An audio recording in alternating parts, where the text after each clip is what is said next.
welcome. I'm going to be walking you through what an arpeggio is and how to play it in today's quick tip. So an arpeggio is kind of like an extension of a triad.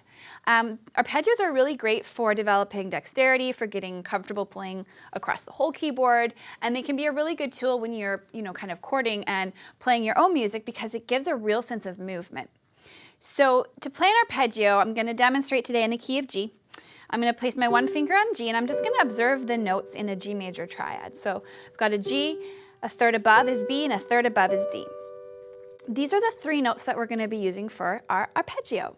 But we're going to kind of change our fingering a little bit because we're going to want to include a G on the top.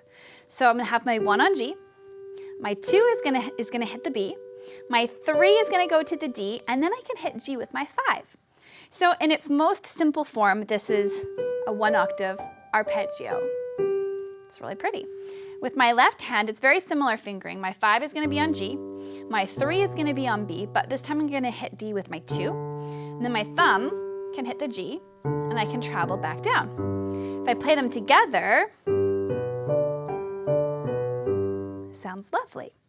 Now, you can play arpeggios across the whole keyboard, and the way you do that is by utilizing just a simple sort of thumb tuck, like similar to what we do in the scales. So I'm going to set myself up just like a 1-octave arpeggio, but instead of playing that top note with my 5 finger, I'm going to tuck my thumb and I'm going to land on the G and reset my hand so that I can continue to play.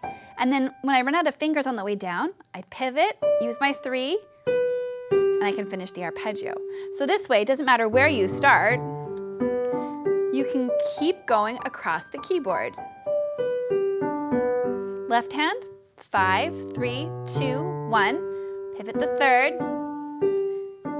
and then at the third you've got to tuck under, and that's how it looks. And you can use this skill in any key at all. So I could do this in D major,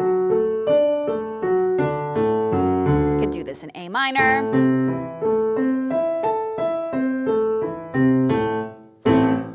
there you have it. That's arpeggios. Have fun. Practice these in as many keys as you can, and I hope that you find that they add some new excitement to your piano skill set.